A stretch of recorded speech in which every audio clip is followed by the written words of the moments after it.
If I can please ask everyone to find their seats. You can go ahead and find your seats and get yourselves organized.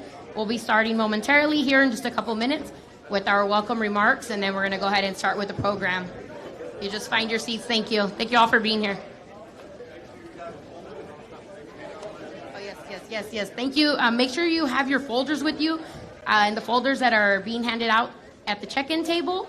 We have the agendas, and you can see the speakers that'll be coming up. Thank you again.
your hotel tonight.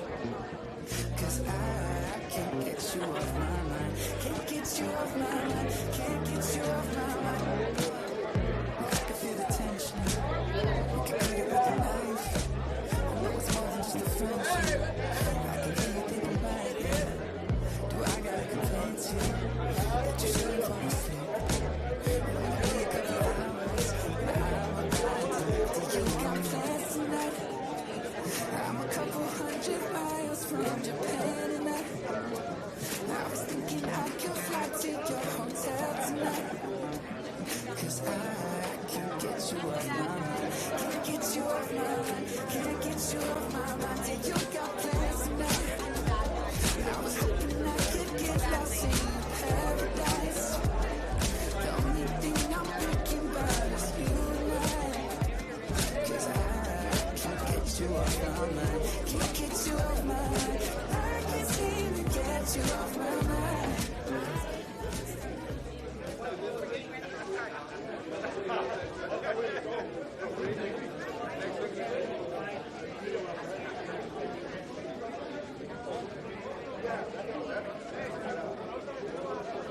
Hello, if I can have everyone please take their seats so we can go ahead and get started. And the vendors, anybody, thank you so much for being here with us. The vendors, please go ahead and come and join us. So we will be closing the resource tables at this time. Vendors, you can join us over here and find a seat so you can also be a part of the program. And as soon as we call for a break, that's when the resource tables will be open, okay? During break time, resource tables will be open. But if all the vendors can please come on over, great. And again, there's coffee and water right in the backside here in the entrance.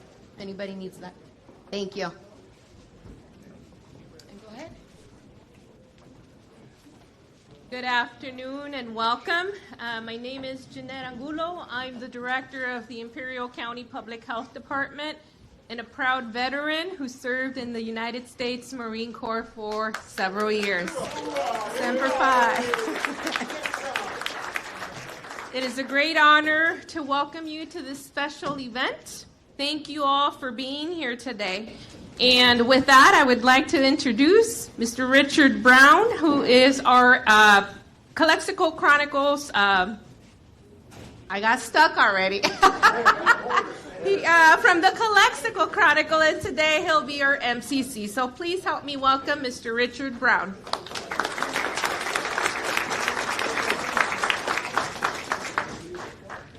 Hi, thank you. Good afternoon, ladies and gentlemen.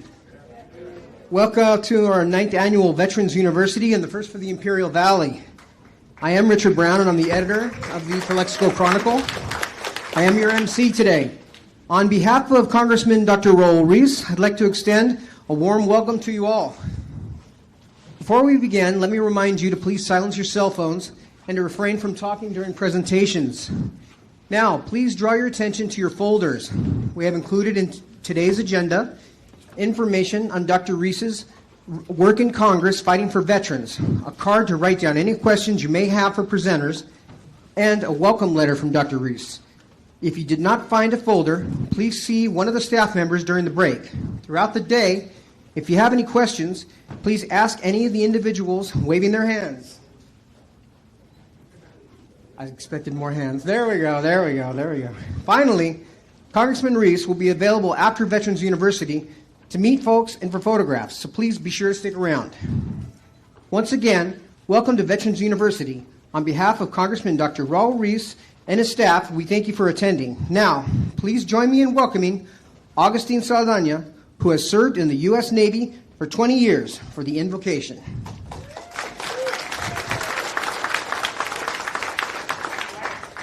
Good afternoon. Before we start, just a little bit of history about myself. Like I said, I did serve 20 years. But funny story, this is where I got my U.S. citizenship. I was born in Mexico. I was 17 when I joined the service. I was able to retire a little early. But it's amazing that we're here in this place, where I got my U.S. citizenship. Oh, thank you. May we please stand? We're going to have an invocation. Let us bow our heads. Father God, we come before you to give thanks for the privilege to come together as a community to better the lives of veterans as we integrate into the community. We ask for your blessings, for without the efforts are in vain. In the VFW, we have a tradition. We give a moment of silence to honor our past brothers and sisters. So we now have a moment of silent prayer for our departed comrades, and for those missing in action, and for those held as prisoners of war. Frank Gutierrez, Juan Sager, Pablo Manzano, Marcus Cherry, Robert Gonzalez, Anacleto Treviño, Tino Kern, Juan Duran, Tony Tirado, Martin Ramirez. Dwayne Patterson, If any of you have anybody that you'd like to recognize, Benji Escobar, Benji Escobar. and his brother, Bob Jackson, the Camarena brothers, and my brother Isaac Castillo. Paul Jimenez, Danny. That's it. Thank you. These and all other necessary blessings we ask of thee, Father God. Amen.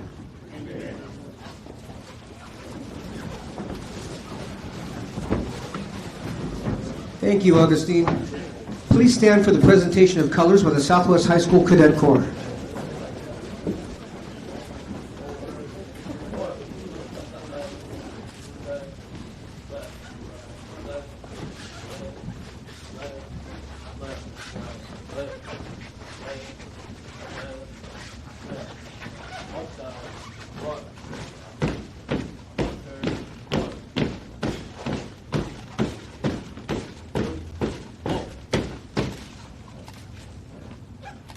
Present arms.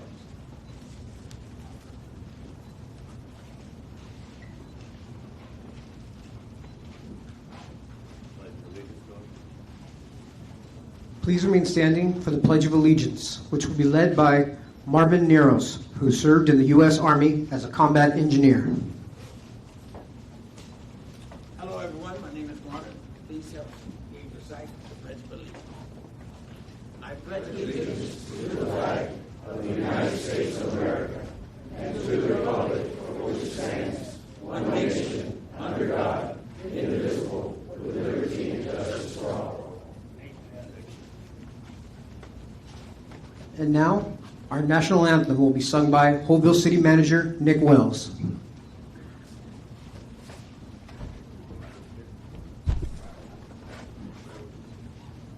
Do we have Nick in the building?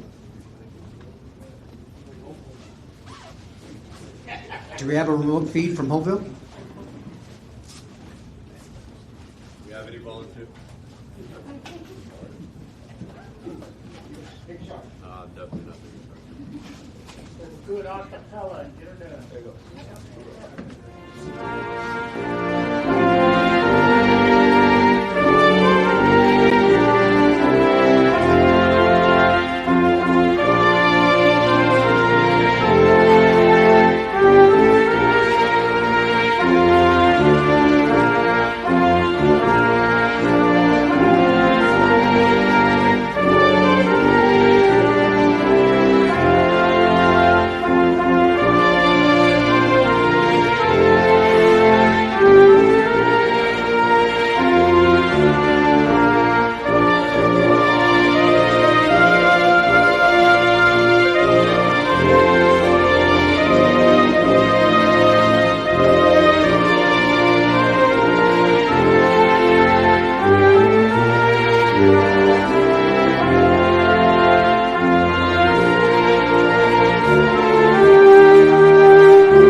Thank you, Marvin, and thank you, Back and Track. And Southwest School Cadet Corps will now post the colors. And so now I have the distinct honor of introducing your host of Veterans University, Congressman Dr. Raul Ruiz. And by the way, Dr. Ruiz has been serving our community for his entire adult life. Thank you. One way to ensure that I get a standing ovation is to not ask you to sit down before I get up. But please sit down. Sit down. That's one of those things that sometimes if you don't say it after the national anthem and stuff, people forget. Hello, everybody, and welcome to Veterans University. I'm Raul Ruiz. I'm also an emergency medicine physician, and I'm also your representative in the United States House of Representatives in Washington, D.C. I represent you to them. I don't represent them to you. I represent you to them. I want to make sure that that's important. So, look, before I get started, I want to let you know that I have 5 minutes before I bring up that's why my staff was there raising the hand like this. They're like 5 minutes. I have 5 minutes before we're going to bring on a very special guest, someone who cares about veterans throughout our nation, someone who has been instrumental in passing a lot of helping us pass a lot of legislation that implements the laws that we give them. Because remind you, it's a co-equal branch of government, the administration and Congress, and also the judicial branch, and that's going to be the VA Secretary, Dennis McDonough. So we're going to bring him up in just a few minutes. And so since we only have a few minutes, should you bring up the laptop? Oh, okay. So he's going to be coming up soon? Okay. So look, we're very grateful to the City of Imperial for allowing us to host our Veterans University here in the City of Imperial. And I'm appreciative of the Imperial County for allowing us to host in this building, the Veterans Hall. Since I was first elected in Congress back in 2012, we have hosted a Veterans University in the district every year. We had to take a pause during the pandemic, but we did it virtually subsequently. And now that I represent the people, the great people of Imperial Valley here, we're going to start hosting them here because I have been your representative since last year, since that last Congress. And so now that I'm your representative, everything that I've done for veterans and for my constituents from the previous district, I'm doing now for you. And so with that brings the Veterans University, a Veterans Advisory Board, a lot of advocacy to make sure that we make the Imperial Valley one of the best places for veterans to live. And it warms my heart to see so many veterans and your family members, your spouses here today, and to see such an incredible outpouring of support by members of our community. And so from the bottom of my heart, I'd like to thank every one of you for joining me today. Now, we've had a tragedy not so long ago, just recently. Officer Austin Matcheter from San Diego have died in the line of duty. So before we get started, I really want to show support to the family of the first responders and law enforcement by having a moment of silence, if you will, please.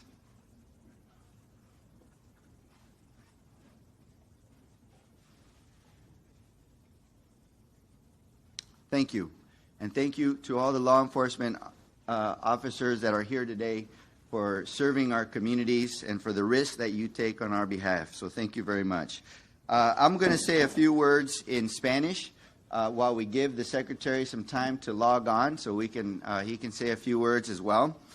Bienvenidos todos a la Universidad de Veteranos. Estamos agradecidos con la Ciudad Imperial por permitirnos celebrar de nuestra Universidad de Veteranos en el Condado de Imperial.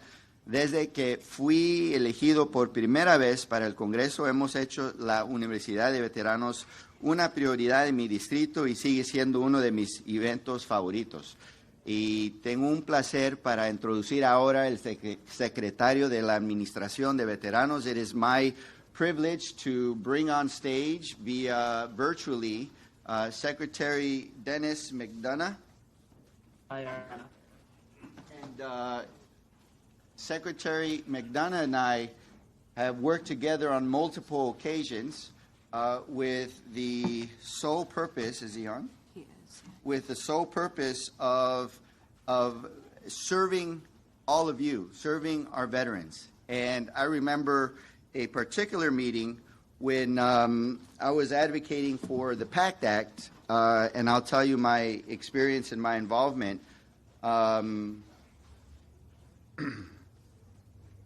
About in that bill. But Ariana? Okay, you want to come in? Take your time. All right, I don't see him on my screen. He's not up there yet. Sir, can you hear us? There he is. All right, wonderful. So with no further ado, I want to allow Secretary Dennis McDonough, a good friend of mine, a fierce advocate for all of you and your servant, some time to give some 5 minutes of introductory speech, and then I'll ask him some questions on your behalf. Secretary, the floor is yours. I think Mike? I'm unmuting my mic. And now the camera. So there's some technical issues here. But Secretary, I just sang your praises and I introduced you, and the floor is yours. Great. I think I'm muted on your end. Can you hear me? You can. Great. Well, thanks so much. I'm thrilled to be with you. Thank you again, Dr. Ruiz, for the opportunity to join your awesome vets. This is an excellent opportunity for us at VA because we recognize who we work for, and that's all those awesome vets in that room there. We work for you. And so an opportunity like this to come talk to you directly, to hear about your concerns directly, is an important opportunity for us at VA. So thank you very much for affording us this opportunity, Dr. Ruiz. That's one. Two is, we're really excited about the opportunity presented to VA by your PACT Act, which you were so instrumental in getting put together and getting through the House with overwhelming bipartisan majorities, and eventually having it signed by the president, of course. And that's allowed us an opportunity to reach more and more veterans. We've had about 730,000 veterans enroll, new enrollees for VA healthcare since the PACT Act was enacted. And we've had, just in this year, this fiscal year, we'll have more than 2.5 million decisions on claims filed by veterans produced at VA. We already have more than 1.1 million veterans who have gotten claims adjudicated and resolved in their favor for under the PACT Act since August 2022. Hello, how are you? So that's just the Doing start. good. Good An afternoon. opportunity like this to appear with you in Imperial County with Southern California's awesome veterans and with the godfather of the PACT Act, Dr. Ruiz, is a terrific opportunity for us. So thank you for affording us this opportunity. And I'd love to just hear what's on veterans' minds there in Southern California and what we can do to be a better partner to you, Mr. Ruiz, Dr. Ruiz, and more importantly, even to your veterans. Thank you so much. Can you hear me, Secretary? I can't hear you now, so. Can you hear me now? Good. So there's going to be an echo here with us in the hall. I guess not anymore. That's good. Thank you guys. A round of applause to our secretary. A lot of folks here are Vietnam veterans, and a lot of them have associated the PACT Act with exposure to burn pits. And I'll go into more detail about burn pits later, but can you talk about what the expansion for Vietnam veterans were under the PACT Act? Yeah, Dr. Ruiz, thanks so much.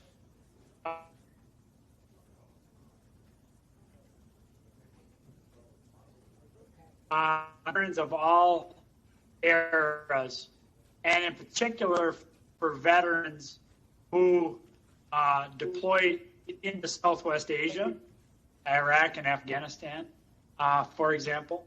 But it also does an awesome thing for Vietnam veterans. You guys are hearing me okay? Just a quick sound check in there? Yeah. Great.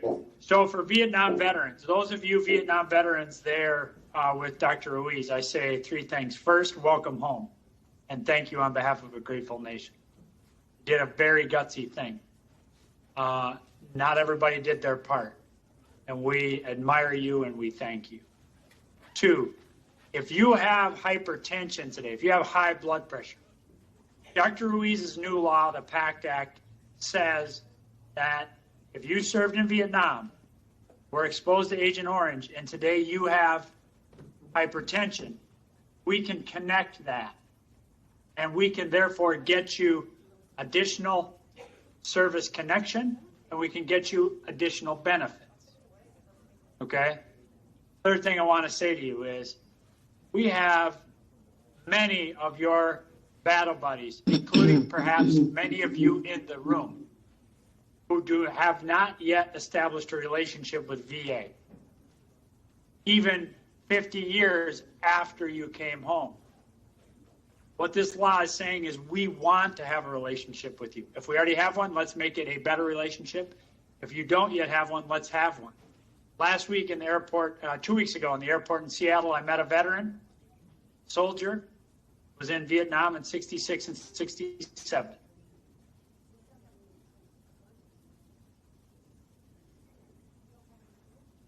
His son kept saying, "Hey, Dad, you've got these health conditions.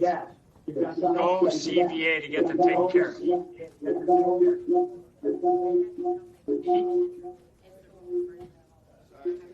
Sorry, Secretary. We continue to have technical difficulties. No problem. Is that better? Children, on your hand. You're ruining our veteran and organization here. Yeah. So that veteran, What you want because of veterans. he said, with the PACT Act, I ran out of excuses to tell my son I wouldn't go to VA. He said, so I went to VA. I have diabetes. I have ischemic heart disease. I have hypertension, and I had a triple bypass. Never did I think that those things were related to that year of service in Vietnam when I was exposed to Agent Orange. He said, now I'm 100% service connected, and I'm getting health care at VA. Later that same week, I ran into a priest, 79-year-old combat vet from Vietnam. He was a combat photographer, right? So he's out there with many of you guys in those Hueys. A couple of hard landings, exposed to Agent Orange. Never had been to VA, except to administer last rites to veterans who were dying. So I said, listen, you've done your part. Let's make sure we get you covered under the PACT Act. So the PACT Act connects your hypertension to your service, but that's just the beginning of what we can do with you and for you. So please, if you're a Vietnam vet, after everything that you've done for us, please come file a claim with us. Dr. Ruiz can get you in touch with veteran service officers, accredited veteran service officers. We can work directly with you. The state of California can work with you. The Imperial County veteran service officer can work with you. But let's get your claims filed. Let's get you additional service connection, or let's get you some service connection in the first instance if you've never had it before. Thank you very much, Secretary.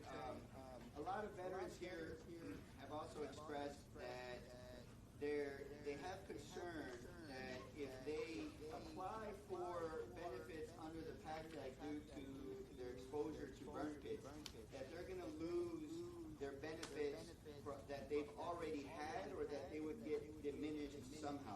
There's a lot of concern. So a lot of veterans are concerned of applying for benefits under the PACT Act. What do you say to that? Great question, and this is one we hear in different parts of the country, and it's one I've been hearing now for a couple of years. And this is bad intel. This is bad gouge. Sometimes it's the barracks lawyers who are, kind of spreading this word. Let me give you this assurance. In the overwhelming majority of cases, more than 95% of cases, if you file a PACT Act claim, your service connection will stay the same or increase. There are some very small number of cases where if the condition for which you are receiving benefits is resolved, that is to say you no longer suffer from it, then the law says, well, we have to reduce that service connection. But that is in the overwhelming minority of cases. So what I urge you to do is please come file a claim, work with us, work with an accredited veteran service officer, and let's get your the conditions you have recognized and get you the benefits and the care for those conditions. Last thing I'll say on this, Dr. Ruiz, is there might be some 100% service-connected veterans in the room who are saying, well, wait a minute, I don't need to file anymore, I'm 100% service-connected. What I urge you to do is please file. For example, if you have hypertension and you're not yet connected for that, let's do that. Why would we do that? One, because you might qualify for additional cash payments on benefits. And God forbid when you die, if you die from one of the conditions that are service-connected, then your spouse would qualify for VA pension. We call it DIC. Okay? So there's a lot of reason to file even if you are 100% service.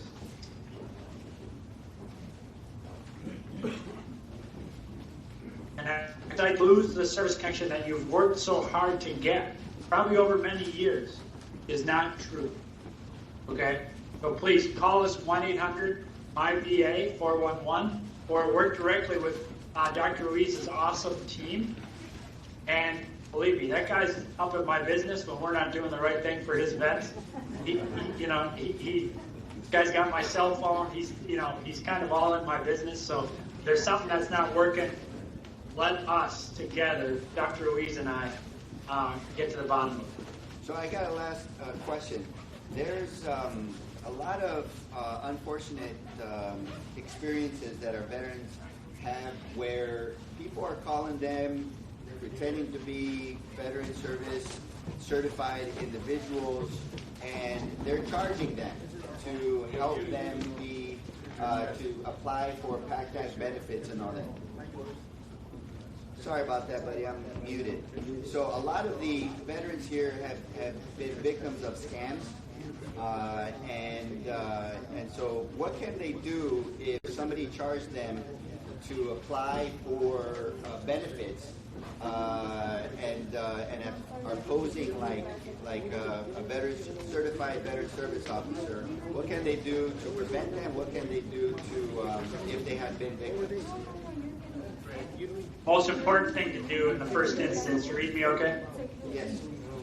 Great. Most important thing to do is, we know the following to be true. The closer you file your claim to your term of service, and ideally during a transition out of service. So the earlier you file your claim, and when you file a claim with an accredited veteran service officer, those two facts are correlated with higher service connection rate. So it's really important that you work with an accredited veteran service officer. Who are accredited veteran service officers?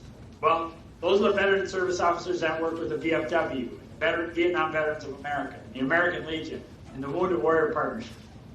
And the County Veteran Service Officer there in Imperial County, a California State Department of Veterans Affairs Veteran Service Officer. Those are all accredited veteran service officers. Or you call us directly at 1-800-MY-VA-411, or you visit us at va.gov/PACT, va.gov/PACT. We'll get you connected to a veteran, a certified, accredited veteran service officer. That's the first thing. Second thing, somebody comes to you and says, hey, I'll help you file a claim, you just have to pay me, or you have to pay me some portion of your claim. That dude is not accredited, okay? So please don't work with him. Third, sometimes we've screwed this up in the past, and you've had a bad experience with us, and you felt frustrated, and you felt, hey, I have to go get one of these guys to hire because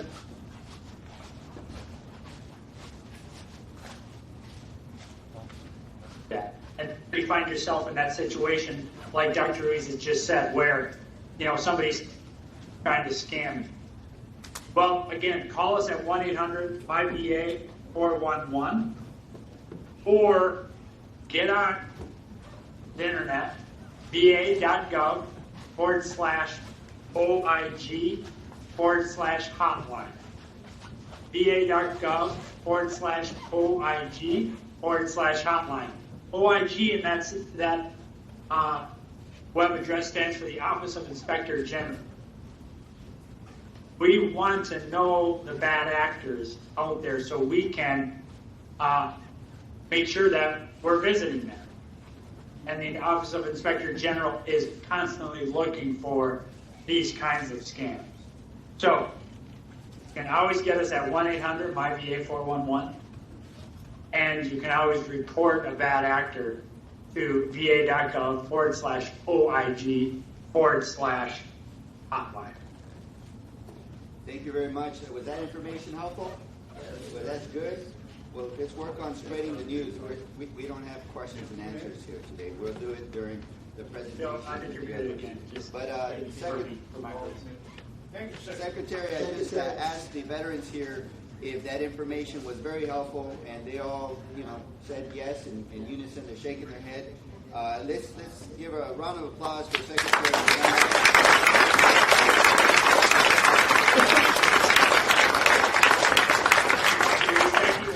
Thank you to those awesome vets and families in the room with you. Thank you. And thanks for letting me come to, even as a non-veteran, thanks for letting me come to the Veterans University. See you, brother. Thank you. See ya. All right, well, let's continue here. I gave some thanks early on, but I want to add some more thank yous. I want to thank all the volunteers that are here today and all the folks that are manning the tables, that are giving the resources and information out to all of you. I want to thank, of course, Veterans Memorial Hall for helping to prepare this beautiful venue. Marvin Narrows for leading us in the Pledge of Allegiance. Thank you for the tech people who saved us for the national anthem and played the song. And I want to thank our law enforcement officers who are here today, keeping everybody safe. A very special thank you to some special guests that we got in the room that will be speaking later. Rosie Torres and Leroy Torres, who are here, who flew all the way from Texas. They're the founders, directors of Burn Pits 360. It's a nonprofit organization that were the leading fight against burn pits before anybody else was involved. And they actually helped get me involved when a constituent of mine, Jennifer Kepner, was dying of pancreatic cancer due to her exposure to burn pits. And so when I met with Jennifer in her home at her kitchen table, she educated me about what burn pits were, and she made me promise to make sure that other veterans don't experience what she experienced, and to help her family get her death benefits, so that her two sons and her widow can get the benefits that they needed for a little help. And she unfortunately passed 4 months later from pancreatic cancer, because it's one of the most aggressive cancers. And they came with her widow, Ben Kepner, to one of my Veterans University. This was way back when. This was when the VA and the Department of Defense didn't even want to talk about the burn pits. They kept denying that there was even an association. And now they came back. This is their second time at one of these Veterans University. And now we come after the PACT Act, and they were at the table the whole way through. They were there when the Senate didn't pass theirs. They were camped out Rosie camped out at the steps and said, we're not leaving until the Senate brings up that bill. And there was a lot of other veteran service organizations that were involved, but they were a strong voice. And they'll show you a brief clip of the work that they've been doing as well. But most importantly, I want to thank and welcome all the veterans that are here. Will all the veterans raise your hands? Thank you very much. Thank you for coming. You know, something that I always do whenever I ask veterans to raise their hand, I always ask for their spouses to raise their hands as well. Will all the spouses of and family members of veterans raise your hand, please? Thank you. Thank you. Because the service was both of you. Whether you were married during the time of service or whether you got married afterwards, you carried the support for the veteran, for your spouse, for your family members. So it is all of you, a family that served our nation and that served the community afterwards by your involvement through community. And every year I like to begin with a moment of silence to honor the veterans and service members who made the ultimate sacrifice to protect our nation. So will you please join me in a moment of silence?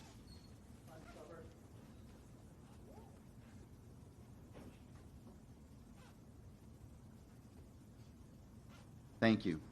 So Veterans University was born out of a community's devotion to serving our veterans.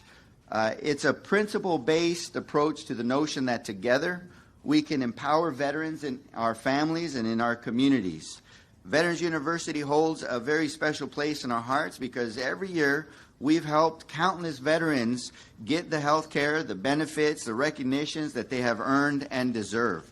And in my soul, our communities will always be first. And as a doctor, my patients come first. And I take that same approach as a member of Congress representing all of you, my constituents. And one of the best parts of my job is helping individual veterans and their families. You see, through Veterans University, we've helped bring financial stability to veterans and their families who were about to lose their homes because they could barely afford a loved one's medical bills. Through Veterans University, we've been able to identify homeless veterans, be able to connect them with organizations, give them a P.O. box for them to start receiving their back pay of benefits that they've never applied for, and we're able to buy a home, start with rent, then buy a home afterwards. And we help keep a family together by providing resources for veterans struggling with PTSD, and have connected veterans struggling with depression and thoughts of harming themselves. In fact, one year, a young woman came up to me and said, Congressman Ruiz, I want to introduce you to my husband. And she told me that he had not left his room for 8 months. He was in his room for 8 months, didn't want to leave. He was suffering from depression, had thoughts of harming himself, had PTSD, and just wanted to stay and wanted everybody to leave him alone. And she was at her wit's end and said, I need to take you to this event so you can meet other veterans and talk through this issue. And so he came in, and I saw him. He was kind of nervous to be there. I can tell he kind of didn't want to be there. But immediately I introduced him to a peer support specialist out of the Palm Desert VA clinic. And they got talking, and he realized that there were other veterans that felt like him, that had the same experience, and he felt like he was in a trusted, safe place where he can talk about his experience, and that people weren't going to judge or to, have any sort of judgment over him. And so he got connected, and then he left with tears of hope. Because hope is a powerful, powerful word. It's a powerful emotion. It's a medicine when medicine doesn't work. And he was able to get connected, and he's now enjoying his life to the full of his potential. And we changed his life forever. And that's what this is about. This is not only about educating our veterans, family members, organizations, businesses who want to serve our veterans with the latest of the benefits and how the laws change, etc. But this is also about connecting all of you, your families, to the resources that are available, either through the table or through my office, so that we start working together and we can partner together so that we can make sure that, one, you know what's available for you, and two, you are persistent like we're persistent. I've been accused of being like a bulldog on bone because I won't let go. I'll make sure that we're with you the entire way to make sure that you get the answers that you want to get. And it's special because of you. Thanks in part to Veterans University, we've helped thousands of veterans obtain the benefits they have earned and who are struggling to get these benefits. And since the last virtual Veterans University in 2022, I've been your representative in 2023 and 2024, we've helped secure close to $1.5 million in benefits for our local veterans. These are benefits that they struggled to get or were denied to get. And overall, since elected way back in 2013, we've helped thousands of local veterans get a total of $7,313,423.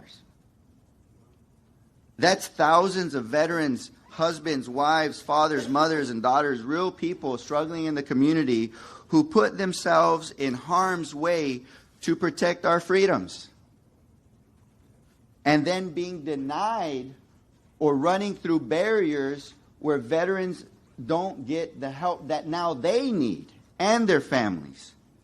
So at Veterans University and year-round, we will continue to build on that progress until every veteran in our communities and across our nation can access the health care and benefits they have earned and deserve. So I know we have some individuals here who want to make a statement, but we're here in respect and honor of our veterans and people who have sacrificed, who have been injured. So I want to ask the veterans behind this young lady who's holding up the hands, can you see me okay? Are you? You want her to put her hands down? You can't see. Is she disrupting your ability to get the information and improve your lives? So I think, no, that's not a threat. So, we're good? All right. All right. You know what? Can we accommodate this gentleman to get another seat? Maybe up here, sir, so you can see me good.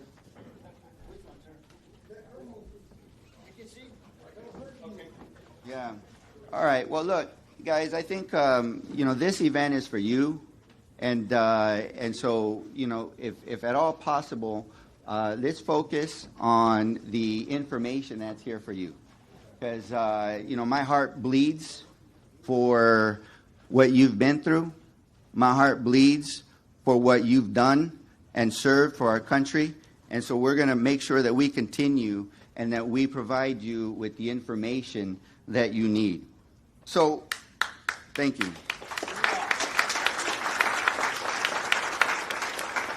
So look, it's also my goal to make our communities here the most friendly and supportive of our veterans in the nation.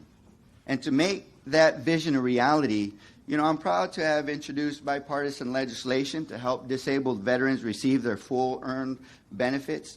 I helped write and lead the passage of the landmark PACT Act, as the Secretary just said, which granted benefits to over 6 million veterans nationwide and over 500,000 here in our district. In fact, this district has the second highest applications and claims through the PACT Act than any other district in the state of California. Did you know that? That's because we've been working tirelessly to Lorena. Everybody knows Lorena? Everybody loves Lorena?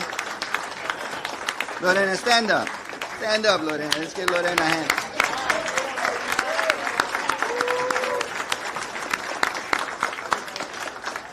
Now, we're not in a big city. We don't have big things and fancy equipment and infrastructure. We're out here in the desert in the southeast corner of California, and we have the second highest claims in the whole state of California. There's a lot of people, a lot of veterans in California. So that's something that we should all be very proud of.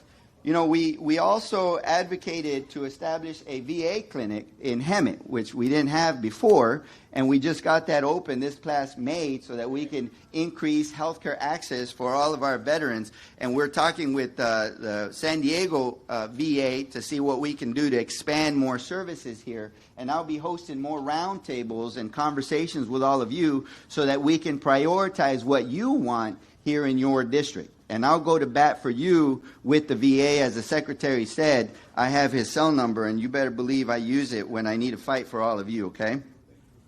And Veterans University comes with a sense of urgency, because while we can all agree that our veterans, all of you have earned and deserve your health care, your benefits, there's a lot more work to do.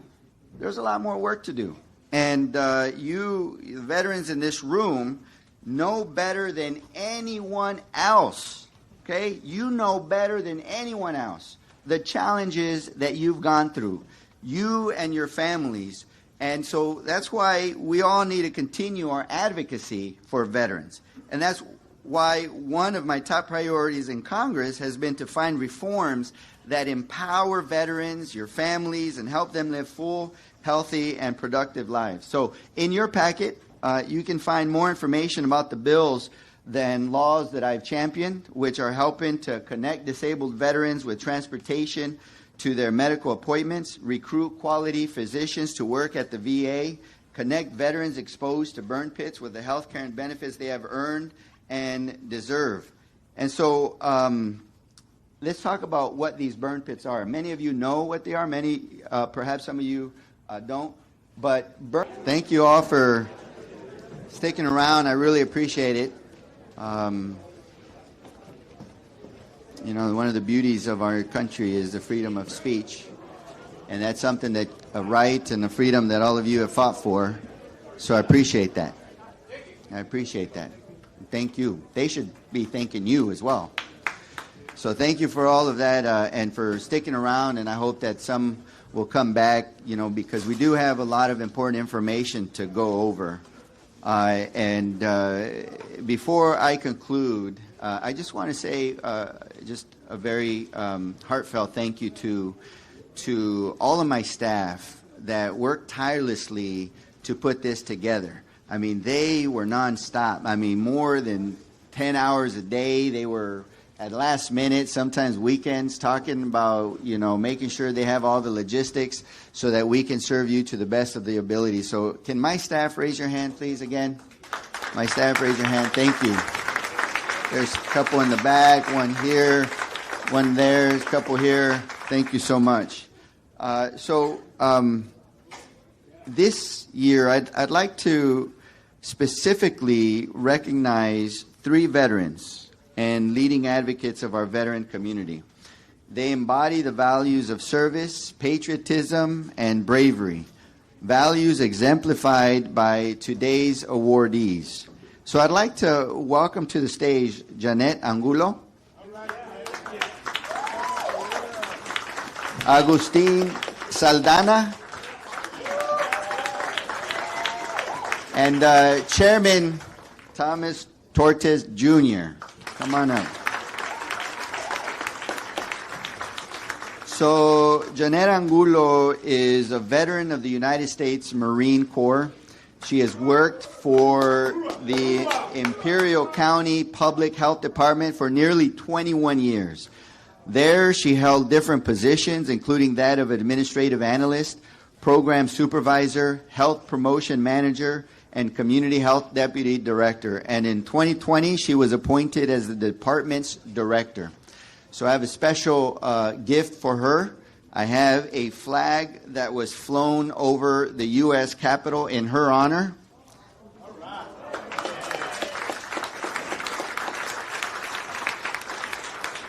And I also have a certificate of congressional recognition for her as well.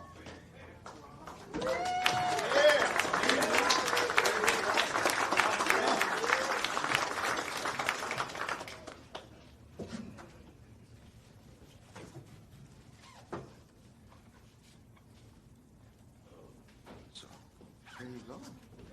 Yeah, you're welcome.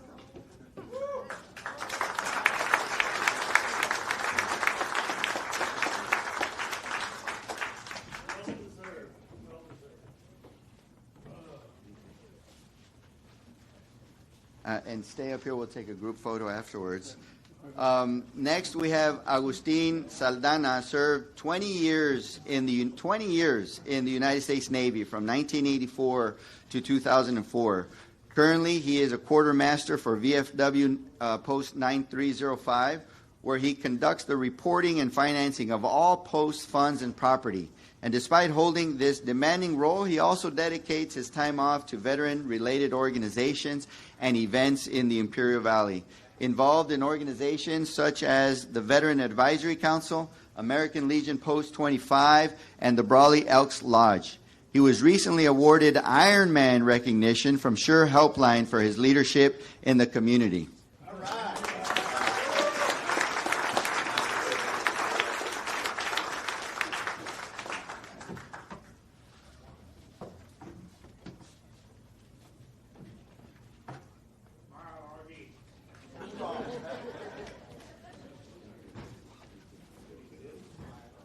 And next, we have Chairman Thomas Tortis, who, after graduating from Coleman University, Chairman Tortis enlisted in the United States Navy, and after 8 years of combined active and reserve duty, received an honorable discharge from the United States Navy in 1993. Chairman Tortis was elected as Tribal Council Chairman in late 2016 and assumed the duties of executive service on January 2nd, 2017. Chairman has been re-elected for a second term until 2024, and Chairman serves as principal advisor to the Tribal Council on all matters pertaining to the Torres Martinez tribe. Hoorah!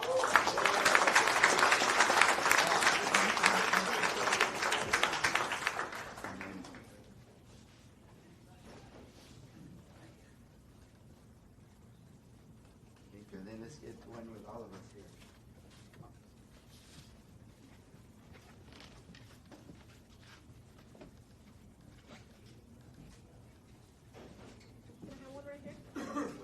Good, thank you. Thank you, guys. Thank you.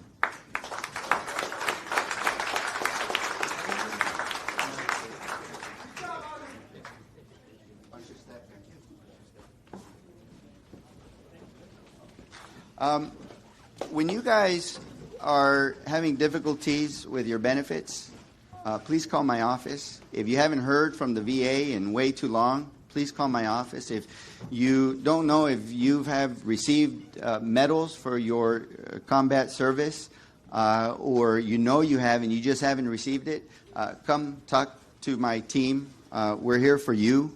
I tell everybody who visits the office in Washington, D.C. that it is your office.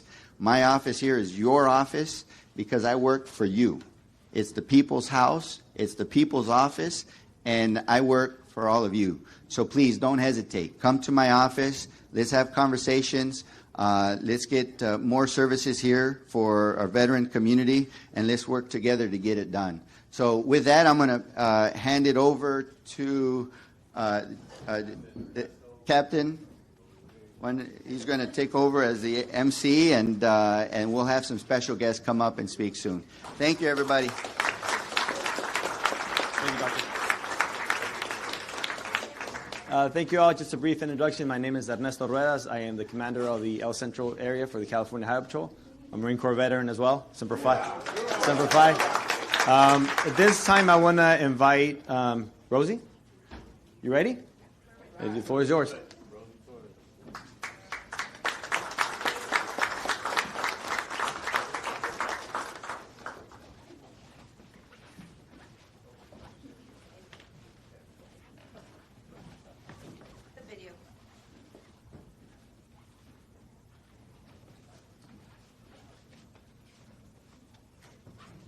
So a whistleblower is any person who makes a disclosure of wrongdoing. We consider whistleblowers to be anybody who's reported fraud, waste, and abuse, discrimination, harassment, or bullying in the workplace. In 2016, attempted to end my life. You know, it's one thing when we see service members who die for their country, but when they die needlessly because we've abandoned them. After enduring much pain from chronic cluster headaches and compound loss from delay and denial, it is by God's grace that I'm standing before you today that my life was spared. That's a lot of emotion to unpack, understanding that sense of betrayal.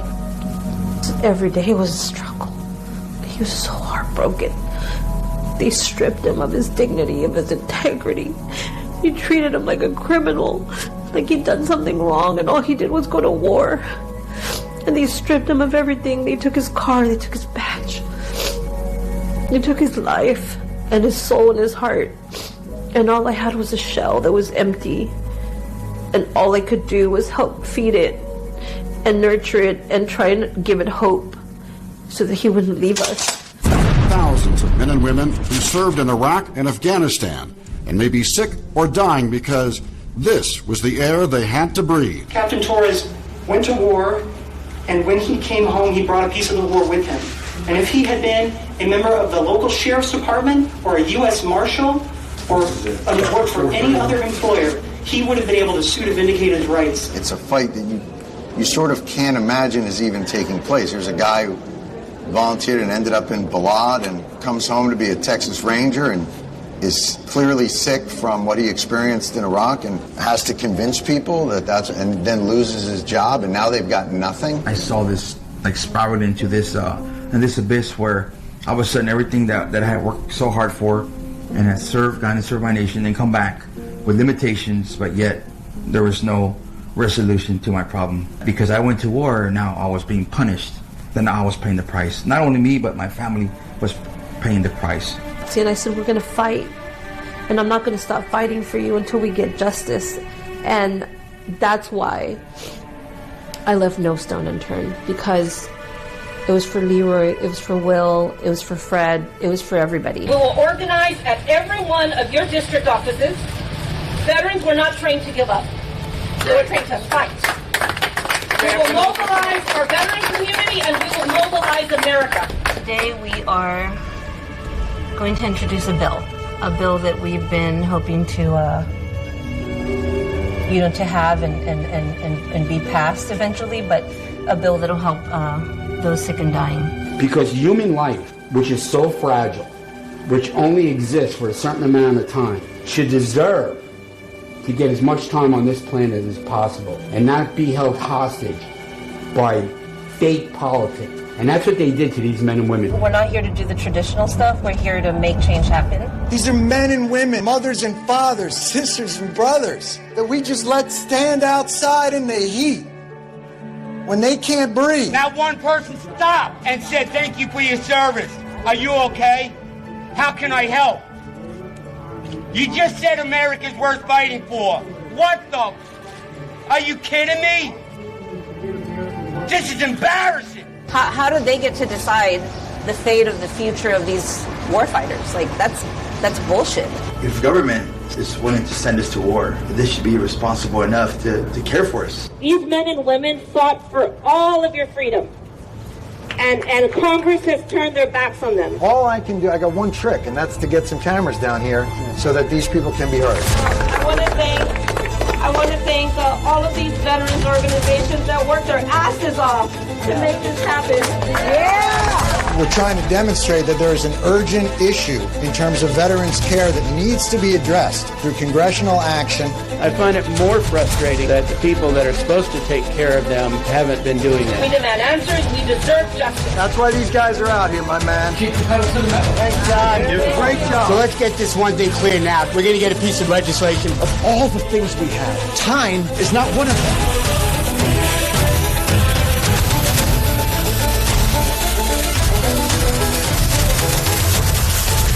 This is America first. America is leading.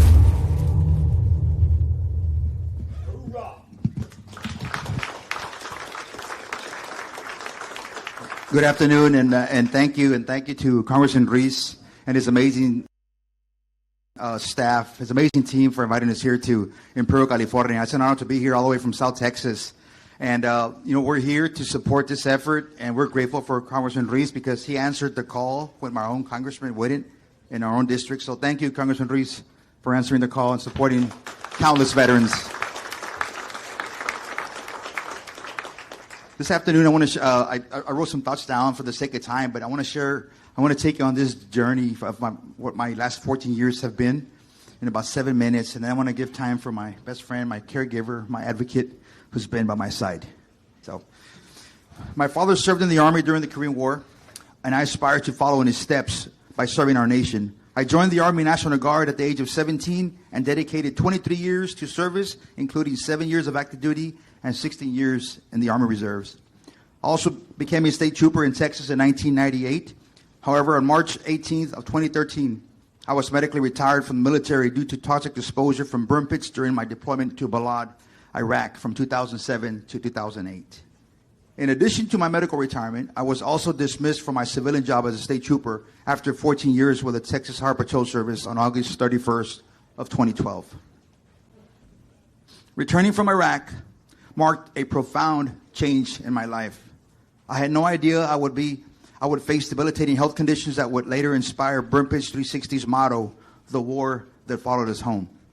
My wife and I decided to take action after encountering systemic failures in the VA while seeking answers and health care. Misdiagnoses and denials from both the DoD and VA healthcare systems led us to the formation of Burn Pits 360 Veterans Organization, which is dedicated to advocating for veterans and families affected by toxic exposure.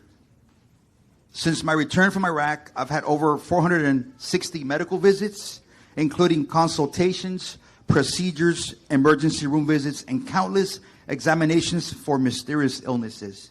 One of the most challenging aspects has been repeatedly explaining my situation to medical providers, illustrating what burn pit exposure is and its severe effects on veterans like myself. On August of 2010, I made numerous out-of-pocket trips to medical facilities in search of answers, as my employer with the Texas Highway Patrol Service advised me not to return to duty due to my chronic ailments and concern for being contagious, and until my chronic medical conditions were understood or diagnosed. My wife and I visited numerous civilian hospitals, military hospitals, and various VA facilities. At each stop, I had to educate the medical providers about burn pits and the chronic issues I was experiencing, hoping they could offer a treatment plan. I also considered participating in the Stampede study the Army conducted in 2010 for soldiers with deployment-related toxic exposure issues. Unfortunately, I did not qualify because I was not an active duty soldier. Our efforts seemed in vain at the time, as no one could provide solutions for my medical conditions. I was also struggling with absenteeism at my civilian job due to chronic illnesses. After months of seeking specialized care, I was admitted to the War-Related Injury and Illness Study Center in Washington, D.C. in the fall of 2010. Sadly, the outcome was not favorable. A chief pulmonary doctor identified a medical issue with shortness of breath, but could not determine the cause, dismissing any link to burn pit exposure and not recommending a lung biopsy.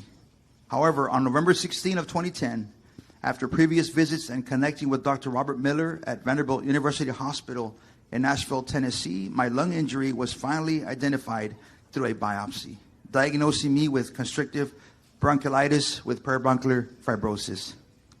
In addition, I had been suffering from excruciating headaches in my left occipital region since 2008. So in May of 2018, I was diagnosed with a toxic brain injury, also known as toxic encephalopathy, following a Q-spec scan at Sarascan in Colorado. This condition has impacted my cognitive abilities,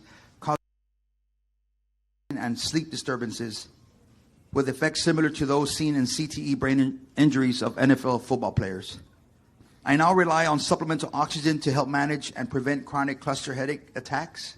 Over the past several years, I have also battled with gastrointestinal issues, including the removal of precancerous polyps from my colon last June. Toxic exposure from burn pits cost me 2 childhood dream careers and valuable time away from my family. The immediate halt of my vocations caused significant emotional and spiritual distress, leading to moral injury, dealing with unprocessed trauma from my law enforcement job, and ultimately ending my military career. The Texas Supreme Court refused to hear my job loss case, which led us to request the U.S. Supreme Court to take action for justice. Thankfully, on June 29th of 2022, the U.S. Supreme Court ruled in my favor, allowing me to sue Texas after claiming sovereign immunity. This landmark SCOTUS case permitted me to sue Texas for failing to provide the job accommodation I requested, which was mandated by USERRA, which is a law known as Uniform Services Employment and Reemployment Rights Act, after my lung injury diagnosis from war-related exposure was recognized.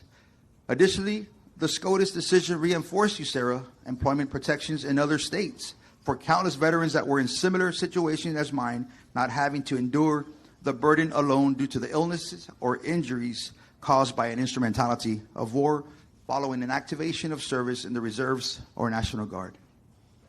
On September 29 of 2023, a Texas court jury panel unanimously ruled in my favor with my job loss case. However, the fight is not over, as Attorney General Ken Paxton has filed a motion for a new trial, which the county judge denied. Now justice, once again, rests in the hands of the appellate court. Now I want to share the next slide with you. It is by God's grace and hope, my service dog, that I stand before you today. In the early spring of 2016, after enduring much compound loss, losing too much loved careers, unresolved medical issues, like the horrific cluster headaches and financial ruin, I reached a point where I considered ending my life to end the pain. My service dog, Hope, along with my wife, saved my life that dark night. Hope's companionship formed a bond that changed my life forever. Sadly, my beloved service dog, Hope, passed away this past March. So it's been a tremendous journey, but as Congressman Ruiz said, what hope is better than any medicine, that no matter how difficult your fight has been, and I speak to my brothers and sisters, and especially to those at the Vietnam era, that you endured so much, that you are still here today, by God's grace, fighting the fight. I want to thank you for your time, and I want to invite my best friend and advocate, caregiver, Rosie.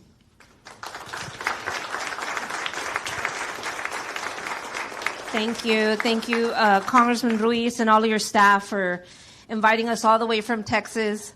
I just want to quickly just highlight, the blueprint of how, because a lot of you have heard that word for the past 2 years, PACT Act, right? PACT Act, PACT Act, PACT Act. And thankfully, we had Congressman Ruiz in our corner to help us get that bill across, over the hill.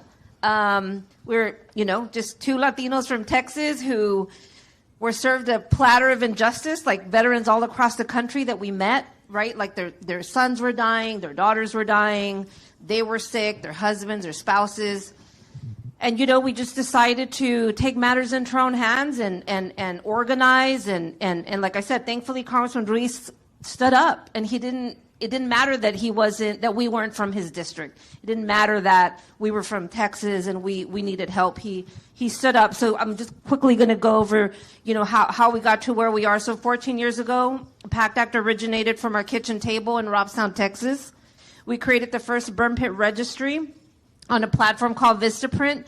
We worked tirelessly to sound the alarm about the issues plaguing veterans exposed to burn pits, and we demanded legislative action, very much like the Vietnam veterans who are sitting here today, who also stood up for the injustice. We adopted the 9/11 World Trade Center Advocacy Blueprint alongside amazing advocates like John Field, who was the advocate for the World Trade Center firefighters, Jon Stewart, comedian, actor, advocate for veterans and first responders, our friends over at the Grunstyle Foundation, the Black Veterans Project, and many more. We established a toxic exposure coalition that consisted of veterans, caregivers, survivors, researchers, scientists, legal experts. I think that's one of probably the most important points I'm going to make, is that when you come together in venues like this, each one of you holds, you have an expertise, you have a background that you bring. So when you organize together, you can change history. And that's basically what we did. So 13 years later, after meeting people from every background you can think of, like the same thing here, like you're in this room. We got up to the 13th year, and right that week, and let me go to the next slide so you can see what I mean. Let me go back. Right here, you'll see the picture. So that day that we were supposed to have the bill passed into law, we got notice that 25 members of Congress flipped their votes from yes to no. So we quickly made the decision that we're going to sleep on the steps of our nation's capital for 5 nights and 6 days. So that picture in the middle, you'll see Jon Stewart at the end where we were like just doing everything we could. The picture in the middle is the first night of the 5 nights that we slept on the Capitol. And it wasn't easy. It was probably one of the toughest things I've done, but not one of the toughest things y'all have done, because y'all went to combat, you served in the military. But being surrounded by those veterans on those steps, those 5 nights, it's something I'll never forget. And then finally go into the Senate chamber, and we have the bill passed into law, and that's me FaceTiming my husband because he was too sick to travel. So I just want to say we stood in solidarity with America. We led the way. And it's important to have these kind of town halls where y'all are organizing together and sharing your issues and your concerns and all of those things. So I just want to thank Congressman Ruiz again for taking us in, embracing us, and not just, talking the talk. He actually took action, rolled up his sleeves and said, for most importantly, he made a promise to Jen Kepner, who was his constituent. I still have her voicemail from when she called me. But thank you, because now together we made history. So Congressman Ruiz, because of your actions and your support, we've now helped close to 5 million veterans who have been impacted from Iraq, Afghanistan, Gulf War, Vietnam. That bill includes everyone. And so the last thing I'll say is when you pick up the information from the VA and you see that there's 23 conditions, there's actually 300 conditions under the 23 that we push Congress to put into law. So thank you for allowing us to share our story, for being here from Texas. Know that your voice matters, and that when people tell you no, I'm the wife. I worked at the VA for 23 years. I didn't serve in the military. But I knew that watching my husband go through what he went through and all these other people, that we had a voice and we could change history. And on August 10th, we signed the bill into law at the White House. So thank you for having us, and keep on fighting.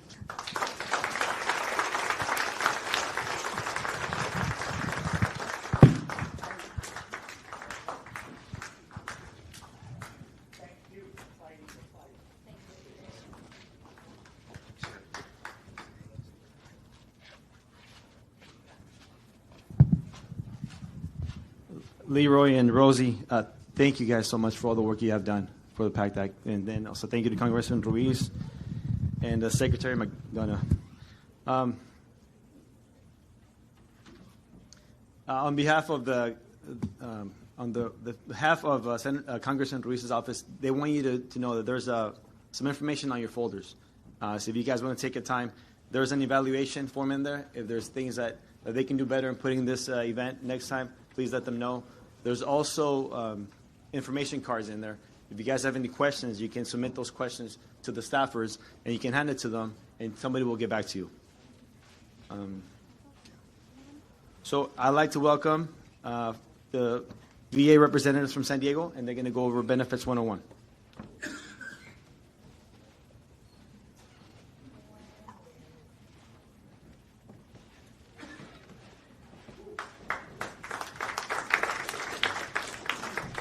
Thank you, Imperial Valley. Thank you. All right. This is Sean. I'm Robert. We're going to talk about VA benefits. Start you off. I can take this one. Good afternoon, everyone. I don't know if it's hotter here or in Hemet yesterday, but I definitely felt the heat when we got out of the vehicles today. So good afternoon. Again, my name is Sean Milan. I'm with the Veterans Benefit Administration. A little bit about my background. I am in the Navy Reserve. I'm a current drilling reservist. I've been in for 18 years right now. I'm a senior chief in the Navy. And then my colleague here, Mr. Robert Hill. 4 years served in the Marine Corps at MCRD. Hoorah, hoorah! And last year at Weapons Field Training Battalion, Edson Range, Area 31, Camp Pendleton. After that, used my Montgomery GI Bill, went to school. Then I decided to work for Department of Veteran Affairs. I've been here now coming about 17 years, and I love my job. I'm one of the VA reps that come out to represent you veterans, and I love coming out to Imperial Valley. Great veteran population. All right, we're going to get into the overview brief for you guys today. All right, so as some people may not know, the VA is broken down into three main entities. We have the Veterans Benefit Administration. That's the administration that we're a part of. We like to be considered, or people like to consider us the money men of the VA. So anything when it comes to a monetary benefit, that's what we handle in terms of disability compensation, pension, fiduciary, VRNE, home loans. That's our avenue, that's our approach. Next entity that we have is the Veterans Health Administration. So anything that hands with healthcare or medical, the VHA, that's their avenue, and they're the ones that be able to assist you. A lot of you guys, especially in this county, you guys know about the El Centro CBOC. So that'd be your immediate location for healthcare services for the VA. And then lastly, what we have is the National Cemetery Administration, or what I like to refer to as your last duty station. All right, good. Some people got the joke. All right. So when it goes to the national and state cemeteries, headstone and markers, or presidential memorial certificates, the NCA is going to be able to process that for your families. Okay, so eligibility for VA benefits. First, what you have to do is, everyone that's a veteran status in here, serve in active duty. Veteran has to have an under honorable condition or general discharge. Reservists not activated may qualify for some VA benefits. Some National Guard members activated for federal services during a period of war for domestic emergencies. But most importantly, you must have a copy of your DD-214. I like to refer to DD-214s as your Willy Wonka golden ticket to VA benefits. So anytime that you have it, you submit for anything when it comes for VA benefit-wise, provide a copy of your DD-214 and it'll open the door for your VA benefits that you are definitely entitled to. Then what we have here is the DoD and Coast Guard discharge upgrades. We'll just touch about base because I don't think we have anyone that served in the Coast Guard here, do we? Oh, I'm sorry. I'm just playing. I still love you guys, though. All right, so for eligibility for VA benefits, again, with less than honorable discharge, you still may be considered for health care benefits. And what we can do is we can do an administrative discharge review from the VA, which is an internal review with us. What we do is we look into your discharge type, which would be an OTH or less. We can be able to see determining of your service. If we can be able to say it's honorable for VA purposes, to be able to open up the door for medical services if you did not have an honorable discharge. So when you apply for VA benefits, again, we review your record, see if it can be honorable for VA purposes, and we'll be able to flip that to open that door of healthcare services for you. Provide any kind of documentation that you have, being that your separation paperwork, your legal paperwork that you had that prior to you getting discharged from the military, your personnel record, anything of that to be able to submit so that we can review it and possibly be able to flip that to get you VA or honorable for VA purposes is greatly appreciated. Again, for eligibility for VA benefits, even if you have a later or received a less than honorable discharge, again, we can be able to see for an internal review for the VA to see if we can be able to get that upgraded internally to get you open for those resources. I don't know. This is for me. Okay, so for time limit when it comes to applying for benefits, there is no time limit to submit for your VA benefits. You can submit for your disability benefits prior to you discharging, at the time of your discharge, after you discharge, several decades after your discharge. There's no time limit. So what we like to refer is, like, especially if you come in for BDD or benefits delivery at discharge, that's going to be our active duty personnel that are going to submit prior to them discharging. That's going to be the best way if you get that claim submitted prior to, so we can get a decision the day after your discharge. In terms of if you get it submitted after, like either the day or a couple years or several decades after the fact, it can take upwards to about maybe 6 to 9 months for us to make a decision on your claim. But again, when it comes to getting any kind of retroactive benefit that's entitled to your VA benefits, it'll retro all the way back to the day after the day after you submit that claim. And a lot of people don't understand how we have one of the benefits that we have, not benefits, but one of the forms that we have for the tools that we have to be able to get your claim submitted or locked in for the data claim is an intent to file, or 21-0996. The great thing with this document is, let's just say, for an example, you submit this document today. We preserve that data claim for 1 year. So it gives you 1 year to get as much medical documentation, any kind of evidence that you have to submit to us to the VA prior to that 1 year lapse, and then we can be able to submit that claim and get it all taken care of for you. The other added benefit for that is, even if you submit the claim, let's say 10 months from now, it takes an additional 6 months for us to make a decision on that claim. Any kind of retroactive monetary benefit will go all the way back to today that you submitted that intent to file for that example, except for, or instead of having the data claim that you would submit later down the road. And now I'm going to turn it over to Mr. Robert for non-service connected pension. All right, let's talk about non-service connected pension. This is a benefit I normally use with my my veteran population that don't have any income coming in. I also do homeless outreach. In order to gain access to the NSC non-service connected pension, we need at least 1 day during the wartime period. All right? Let's see, program. At least 1 day during the wartime period. It's going to give me another more info about what we consider to be a wartime period. All right, this is what we consider right now, as of today's date, what we consider wartime period. I also want you to take note at the bottom of my screen. Veteran must have served at least 90 days or more of active duty within that 1 day during a wartime. What? More active duty within at least 1 day during a wartime period. Or if entered service after September the 7th of 1980, at least 24 months or more of active service. So that's the caveat to that. That's the only thing I want you to make sure you pay attention to. Still going on, thanks, bro, I appreciate it. Still going on who's eligible. As long as you have that more than 90 days served on active duty, then it's still talking about that 1 day. We're still going to go for the benefit. Veterans who enter active service after September the 7th of 1980, you must have served at least 24 months. Now we're going to talk about service connected. The last benefit I talked about was non-service connected. That injury did not have to occur on active duty. But what I'm talking about moving forward, these injuries must be related to your time on active duty. What do we consider your time on active duty? From that first day you said, yes, I will support and defend, until that great almighty day you get a DD-214 in hand. We're looking for all injuries and illnesses within that time frame, so we can look and see what's considered service connected. Original claim, new claim, claim for increase, secondary, and supplemental claims. These are all different types of claims you can file. The original claim is something to say, for example, my original claim, I had flat feet. From that flat feet problem, I have incurred knee issues. My knee issue is secondary to my flat feet issue. That's a secondary claim.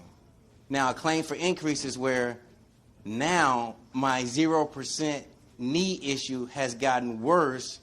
I need to apply for an increase because now I have a loss range of motion and increased painful motion. Now I need to apply for a claim for increase. Those are totally different claims. Now, my supplemental claim is where, hey, the VA, they didn't accept that first try. You know, that first try wasn't enough information for them to say, hey, green light, it's a go. So you file a supplemental claim. You say, hey, VA, more information about this disability to get it service related. Presumptive disability compensation claims. Now, we have a whole list of presumptive issues. The big list, we talked about the PACT Act. Now, when you want to file your presumptive claims, don't shoot yourself in the foot, because a lot of times our veterans don't even consider their disability a claim because the way you look at the word disability. The VA looks at it different. Like I said, we look for injuries and illnesses that occurred during that time frame, but it got expanded with the PACT Act. So I'm glad you're here to get more information, because I don't want you to not to apply for that benefit. All right, new and increased secondary claims, they all going to go in that same form of 21-526EZ. The forms can get complicated, so I highly advise you grab one of a VSO or a person like myself so you can get some clarification on which form you're going to use to apply for your disabilities.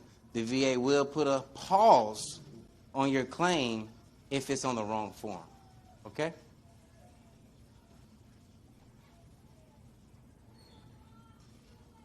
All right. We're talking about medical evidence. Now, a lot of times when you serve, you didn't report your injuries because that wasn't what you did in your era. All right? So you didn't report a lot of your injuries.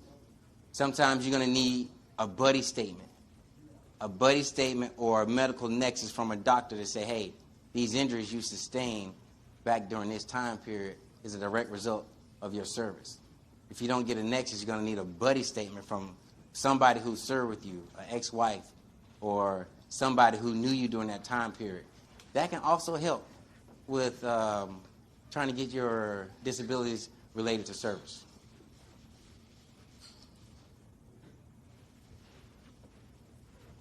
All right. The promise to address comprehensive Toxic Act of 2022. This is all part of the origin of the PACT Act and how we got here today where we are. This is just another list of the part of our presumptive conditions that were expanded.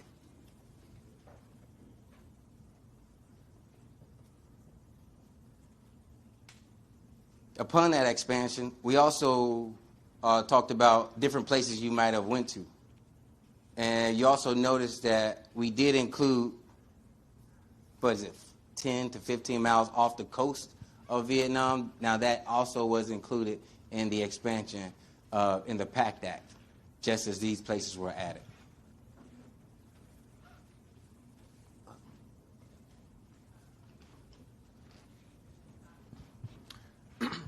Okay, now we're going into the Vietnam era eligibility. So this breaks it down into the two major, the new Agent Orange presumptive conditions listed at the top, and at the very bottom on that actual statement, or excuse me, the paragraph below, just added locations in terms of those exposure for the Agent Orange locations as well. This is just a list of the new radiation presumptive locations.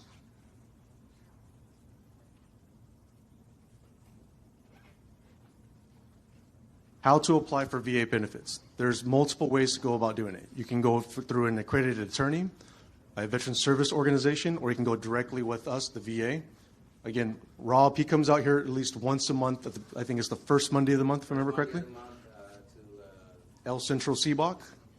So if you're there, if you're in the area, if you want to be able to go and meet with Robert face-to-face, be able to get your claim submitted, he'll be at that CBOC between the hours of.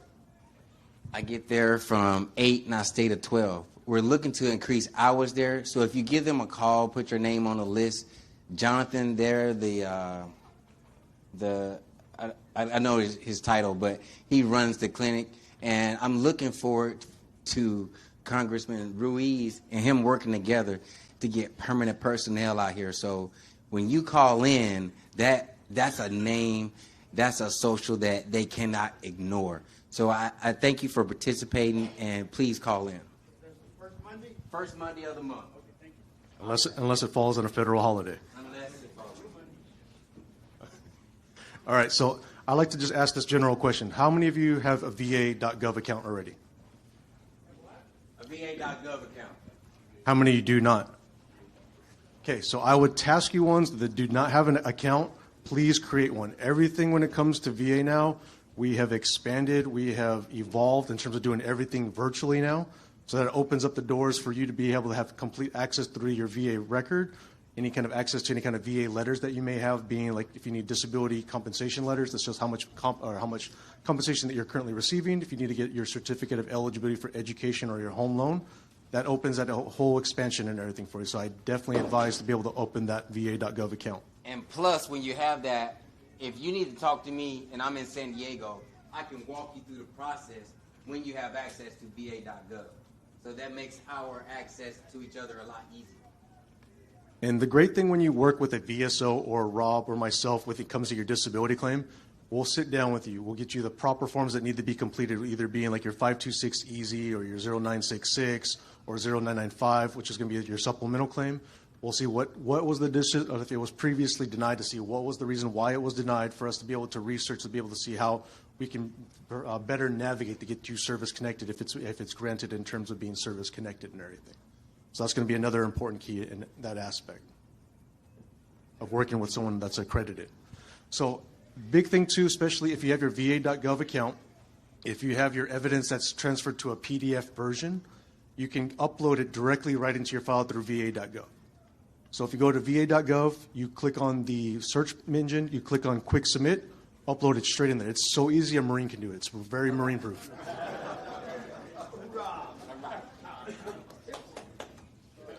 Reason that I can say that is I'm a doc in the Navy, so. All right. All right, for state-specific veteran benefits, everything I believe county is here. So if you want to be able to see what you're entitled to for California specific for your dates, I have the URLs that are located on here as well. So you want to see what kind of benefits that you're entitled to your state specific, you'll be able to do so. Great thing with California, what we have is the CalVet. So you being a veteran, if you're rated at least a 0% rating, your children can go to a Cal State, UC school, or community college. Tuition and fee is waived. Best benefit I've seen when it comes to dependent children. Now we're going to get into advocating for survivor of Americans veterans. So one of the benefits that we have for when you, the veteran, pass on to the afterlife, you're left here with your surviving spouse, and they may be entitled to dependency and indemnity compensation. I'm not going to say the acronym and everything for that. They could have changed that a little bit, but broke it down in terms of this. So the monthly benefit is paid for eligible survivors of service members, veterans who died because of service-related injury or disease, or a veteran that did not die because of the service-connected injury or disease, but were totally disabled by service-connected disability for at least 10 years before death, or if you died on active duty as well. Earlier, the Secretary mentioned opening up a claim. The only reason you would want to open up a 100% claim that's already service-connected is for this reason. Is if the disability that you want to add is something possible that you can perish from, that way your survivors will have access to these benefits. That's what the Secretary was talking about, gaining access to these type of benefits, the reason you would open up a claim that's already 100% service-connected. All right, so surviving spouse DIC. The payments of the death is on or after January 1st, 1993 for surviving spouses of veterans receive the basic rate. So what's highlighted in green, which the current basic rate as of December 1st, 2023 is $1,612.75.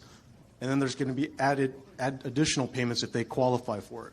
So if the veteran was totally disabled for a period of 8 years prior to death, then you can be able to add on to $342.46, and then so on and so forth. If the veteran was entitled to aid in attendance prior to, another added $399.54, and housebound would be another additional $187.17, and so on and so forth, adding those benefits if they are entitled to those benefits of that veteran prior to them passing.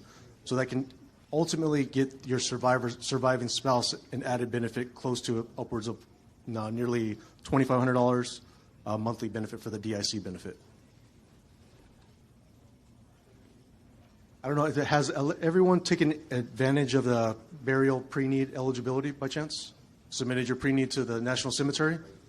I would definitely advise in doing so and everything. The best thing with it is you go and you submit it to the National Cemetery Administration. You already have your pre-need, and you already have this all taken care of for your family prior to you passing on. So it doesn't, like, at the time of you passing, your family's going to be scrambling because there's going to be a lot of emotions to be able to take care of getting you a plot, getting the headstone marker and everything done. This actually helps you doing another good for your family to get this all taken care of prior to you passing and getting that headache out of the way for them. And what I have here is a list of a lot of our resources. Best thing I like to do is va.gov. Again, it's all electronic. Best thing to be able to do. Be able to look up any kind of information that you're trying to look for. But if you're like old school and you want to be able to see a live person, what day of the month do you want to be able to see this gentleman? First Monday of the month.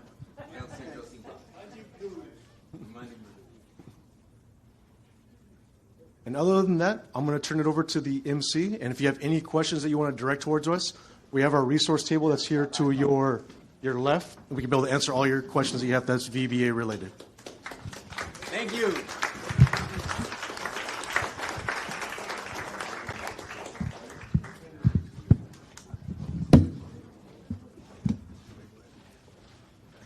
All right, folks, we got a 10-minute break coming up, okay? 10 minutes. Inside my brain, and baby, you know it's obvious. I'm a sucker for you. Say the word and I'll go anywhere blindly. I'm a sucker for you. Yeah. Any road you take, you know that you'll find it. I'm a sucker for all the subliminal things no one knows about you, about you, about you, about you. Break my typical me, break my typical rules. It's true, I'm a sucker for you. Yeah. Don't complicate it. Yeah. 'Cause I know you and you know everything about me. I can't remember all of the nights I don't remember when you're around me. I've been dancing in purple cars and stumbling out of bars. I follow you through the dark, can't get enough. You're the medicine and the pain, the tattoo inside my brain. And baby, you know it's obvious. I'm a sucker for you. Say the word and I'll go anywhere blindly. I'm a sucker for you. Yeah. Any road you take, you know that you'll find me. I'm a sucker for all the subliminal things no one knows about you, about you, about you, about you. Making the typical me, break my typical rules. It's true, I'm a sucker for you.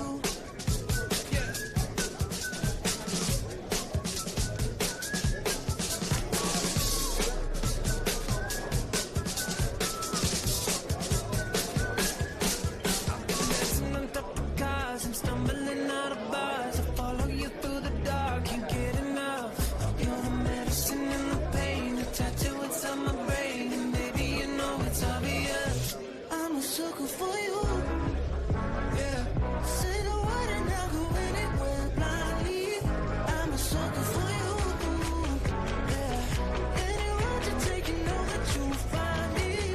I'm a sucker for all the subliminal things no one knows about you, about you, about you, about you.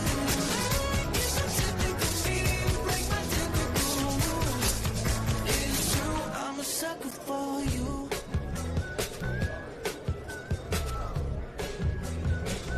I'm a sucker for you. Strawberries on a summer evening, and it sounds just like a song. I want more berries and that summer feeling. It's so wonderful and warm. Breathe me in, breathe me out. I don't know if I could ever go without. I'm just thinking out loud. I don't know if I could ever go without. Watermelon sugar high, watermelon sugar high, watermelon sugar high, watermelon sugar high, watermelon sugar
goes just like a song. I want your belly, and that's all I'm feeling. I don't know if I could ever go without watermelon sugar high, watermelon sugar high, watermelon sugar high, watermelon sugar high, watermelon sugar high, watermelon sugar high, watermelon sugar high, watermelon sugar high.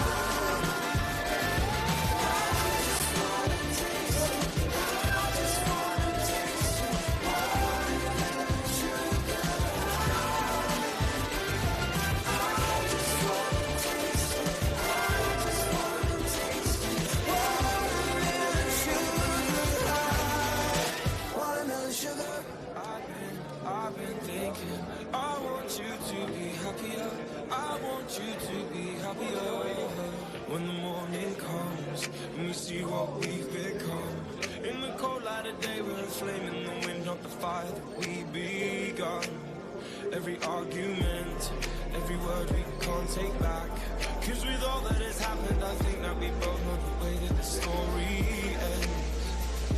Then only for a minute, I want to change my mind. Cause this just don't feel right to me. I want to raise your spirits. I want to see you smile. No, that means I'll have to leave.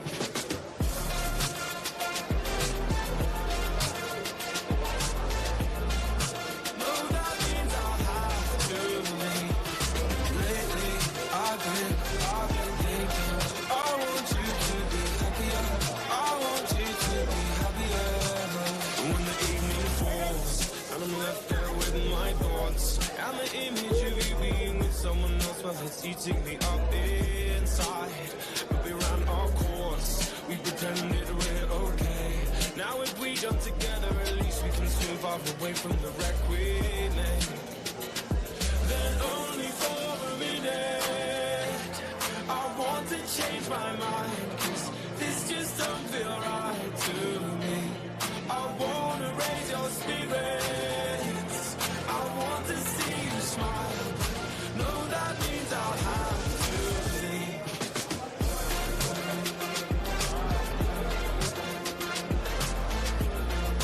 No, that means I'll have to leave. Lately, I've been thinking, I want you to be happier. I want you to be happier. So I'll go. I will go. So I'll go. I will go. Lately, I've been thinking, I want you to be happier. I want you to be happier. Even though I might not like this, I think that you'll be happier. I want you to be happier. Then only for a minute, I want to change my mind. Cause this just don't feel right to me. I want to raise your spirits. I want to see you smile. No, that means I'll have to leave.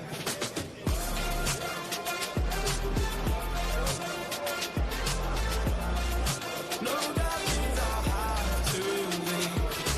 Lately, I've been thinking, I want you to be happier. I want you to be happier. So I'll go. I will go.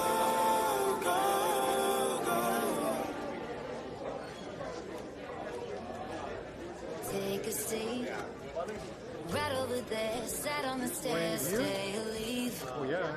Cabinets are bare, and I'm unaware of just how we got into this mess. Got so aggressive. I know we meant all good intentions. So pull me closer. Why don't you pull me close? Why don't you come over? I know that guy. I can't just let you Oh, that's go. Oh, baby. Hey, you know what? I just recovered from my knee surgery, so it feels like I'm on sick leave. I gotta go to work maybe next month. He hasn't kicked in yet.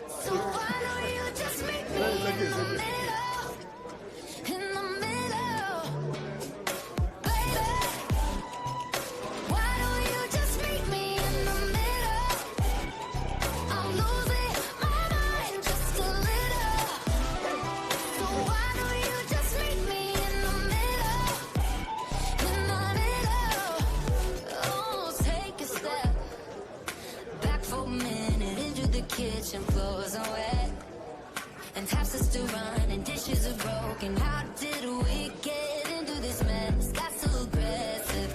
I know we meant all good intentions. So pull me closer. Why don't you pull me close?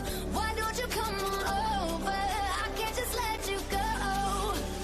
Oh, baby, why don't you just meet me in the middle? I'm losing my mind just a little. So why don't you just meet me in the middle? In the middle. Looking at you, I can't lie. Just pouring out admission, regardless of my objection. And it's not about my pride. I need you on my skin, just come over, pull me in, just. Oh, baby, why don't you just meet me in the middle? I'm losing my mind just a little. So why don't you just meet me in the middle? In the middle, no, no, baby. Why don't you just meet me in the middle? Oh, yeah, I'm losing my mind just a little. So why don't you just meet me in the middle? Oh, in the middle.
got the brown eyes, caramel thighs, long hair, no wedding ring.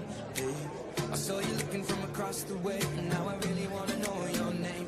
She got the white dress, but when she's wearing less, man, you know that she drives me crazy. The brown eyes, beautiful smile, you know I love watching you do your thing. I love her hips, curves, lips say the words. Te amo, mommy, I kiss her. This love is like a dream. So join me in this bed. I'm in, push up on me and sweat, darling. So I'm gonna put my time in. I won't stop until the angels sing. Jump in that water, be free. Come south of the border with me. Jump in that water, be free. Come south of the border with me. He got that green eyes, giving me signs that he really wants to know my name. Hey, I saw you looking from across the way, and suddenly I'm glad I came. Ay, ven para acá, quiero bailar, toma mi mano. Quiero sentir tu cuerpo en mí, estás temblando. Green eyes, taking your time, and I will know we'll never be the same. I love his lips, cause he says the words. Damn, mommy, don't wake up. This love is like a dream. So join me in this bed that I'm in. Push up on me and sweat, darling. So I'm gonna put my time in. I won't stop until the angels sing. Jump in that water, be free. Come south of the border with me. Jump in that water, be free. Come south of the border with me. Flawless, diamonds in a green field, Buenos Aires until the sun's rising. We won't stop until the angels sing. Jump in that water, be free. Come south of the border with me. Jump in that water, be free. Come south of the border with me. You never live till you risk your life. You wanna shine, you gotta get more eyes. Am I your lover or I'm just your vibe? A little crazy, but I'm just your type. You want the lips and the curves, with the whips and the furs and the diamonds I prefer. In my closet, his and hers. Ayy, he want the little mamacita margarita. I think the egg got a little jungle fever. Ayy, you want more than something boring. Legs up and tongue out, Michael Jordan. Go exploring, something foreign. Bust it up a rainforest if you pouring. Yeah, kiss me like you need me, rub me like a genie. Pull up to my spot in Lamborghini, cause you gotta see me, never leave me. You got a girl that could finally do it all. Drop an album, drop a baby, but I never drop the ball. Push up on me and sweat, darling. So I'm gonna put my time in. I won't stop until the angels sing. Jump in that water, be free. Come south of the border with me. Come south of the border. Come south of the border. Come south of the border. Come south of the border. Jump in that water, be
up and I pinch myself. You're with me, not someone else. And I'm scared, yeah, I'm still scared. That is all a dream. 'Cause you still look perfect as days go by. Even the worst ones, you make me smile. I'd stop the world if it gave us time. 'Cause when you love someone, you open up your heart. When you love someone, you make room.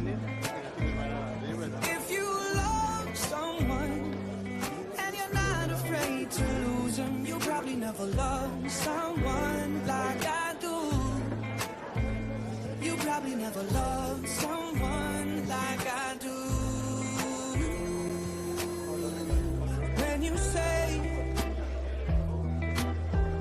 you love the way I make you feel, everything becomes so real. Don't be scared, no, don't be scared. 'Cause you're all I need. And you still look perfect as days go by.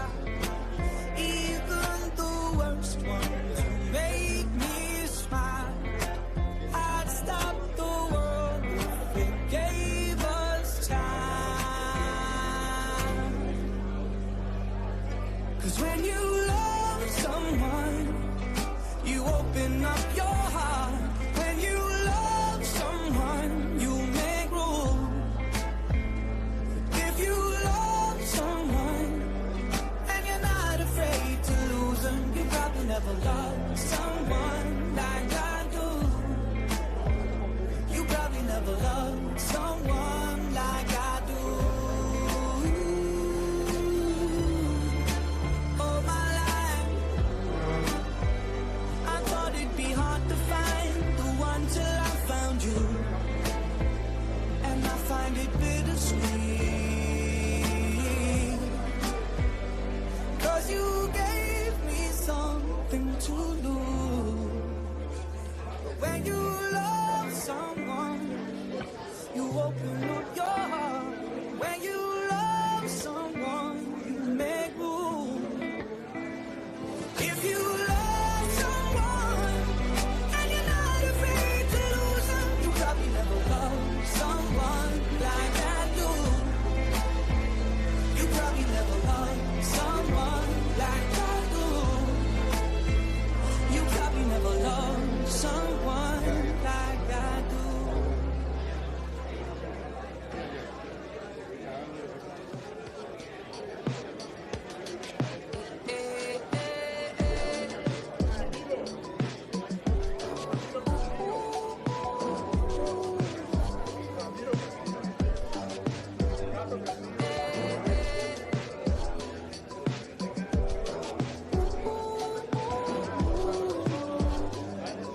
scared of the unknown.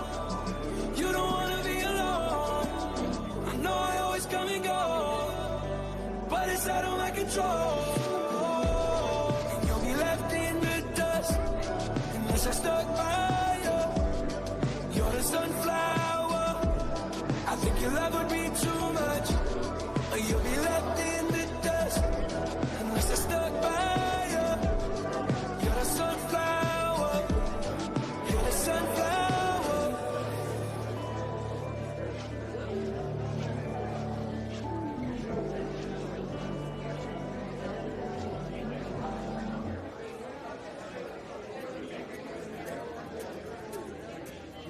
Cut my heart about 1-2 times. Don't need to question the reason I'm yours.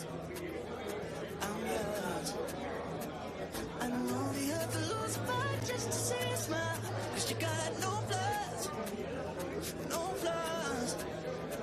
I'm not trying to be your part-time lover. Sign me up for that full-time. I'm yours. All yours. So what a man gotta do? What a man gotta do to be totally locked up by you? What a man gotta say? What a man gotta pray to be last good night and your first good day? So what a man gotta do? What a man gotta do to be totally locked up by you? What a man gotta do? What a man gotta do to be totally locked up by you? You ain't tryna be wasting time with stupid people and cheap guys, I'm sure. I'm sure. So I gave $1 million just to go to grab me by the collar and knock on these doors. These doors. I'm not trying to be a part-time lover. Sign me up for that full-time. I'm yours. I'm yours. So what a man gotta do? What a man gotta do to be totally locked up by you? What a man gotta say? What a man gotta pray to be last good night and your first good day? So what a man gotta do? What a man gotta do to be totally locked up by you? What a man gotta do? What a man gotta do to be totally locked up by you?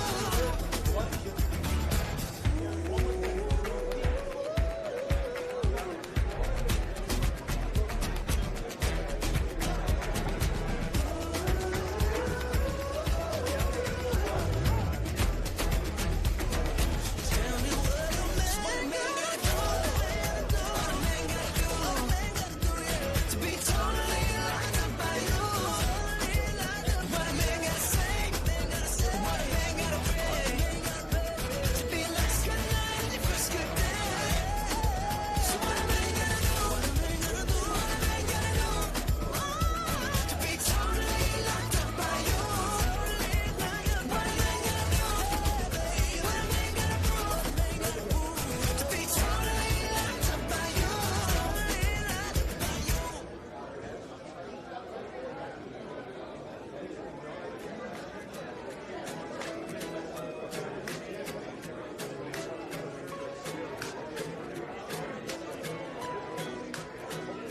May you have auspiciousness and causes of success. May you have the confidence to always do your best. May it take no effort in your being generous. Sharing what you can, nothing more, nothing less. May you know the meaning of the word happiness. May you always lead from the beating in your chest. May you be treated like an esteemed guest. May you get to rest, may you catch your breath. May the best of your todays be the worst of your tomorrows. Whoa. May the road less paved be the road that you follow. Oh, well, here's to the hearts that you're gonna break. Here's to the lives that you're gonna change. Here's to the infinite possible ways to love you. I want you to have it.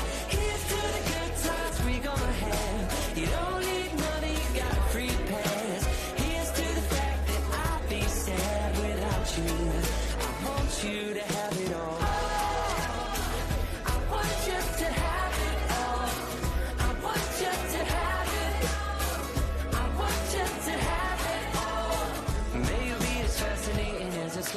misled.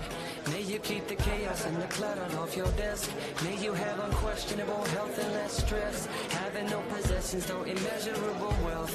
May you get a gold star on your next test. May your educated guesses always be correct. And may you win prizes shining like diamonds. May you really own it each moment to the next.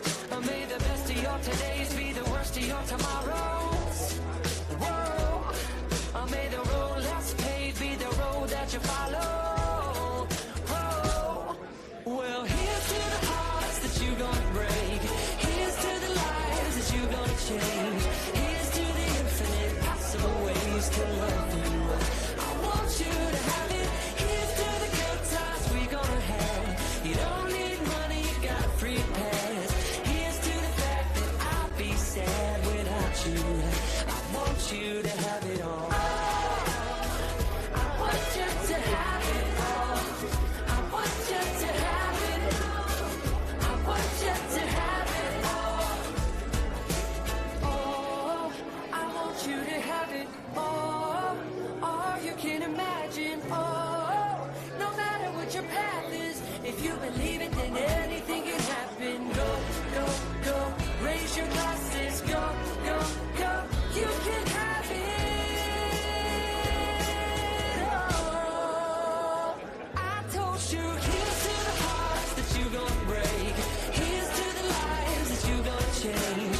Here's to the infinite possible ways to love you. I want you to have it.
Yeah.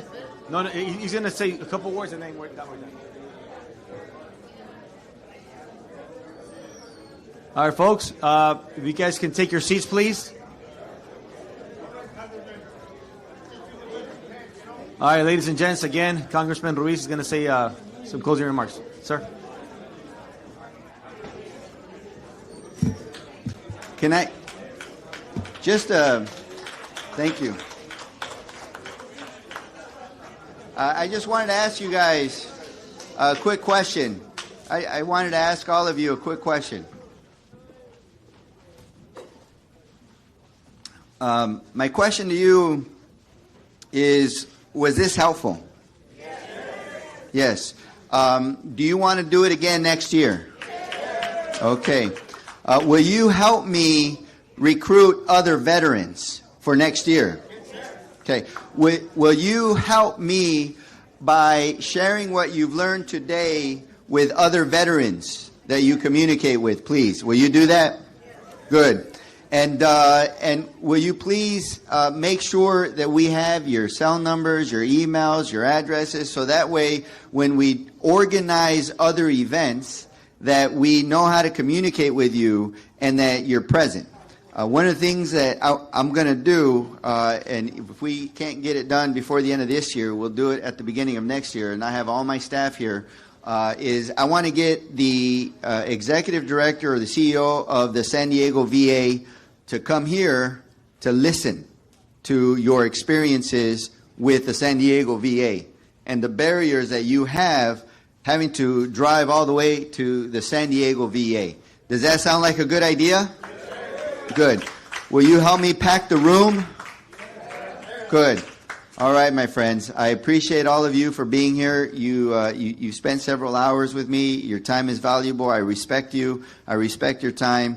And I look forward to getting to know every single one of you personally and to make sure that we work together to improve housing, to improve healthcare access, to make sure that we get more services at our local VA clinic. I heard today that some of the services aren't available, so because they're not available, that you have to drive all the way to San Diego. And so let's work together. But I need to hear from you, not just the problems, but the solutions that you propose. Because we're problem solvers. We focus on solutions. And together as a community, we can really help Lorena, who's been the angel and has been here for many years, who knows all of you personally already, and all of you love her because she has gone to bat for you. And so we can help her. Let's give her an applause. So we can partner with her in the county to make sure that we expand services, okay? Because all of this is about you. It's not about us, not about my office. All this is about you and your service and you working together to help other veterans with us as a team. So with at the bottom of my heart, I want to thank my staff again. Everybody, please, staff, raise your hands. And, the hosts, the Veterans Hall, Imperial County, the City of Imperial, and all the great people that took part of this organization. I want to thank the law enforcement who were here, who helped keep the peace and kept everything orderly. I want to thank them. Gracias, hermanos. From Son of Farm workers who grew up in a trailer park in Coachella, it is truly an honor for me to be here. And I want to thank you for fighting for me and my freedom before I was even born, many of you. So with that, thank you. Thank you.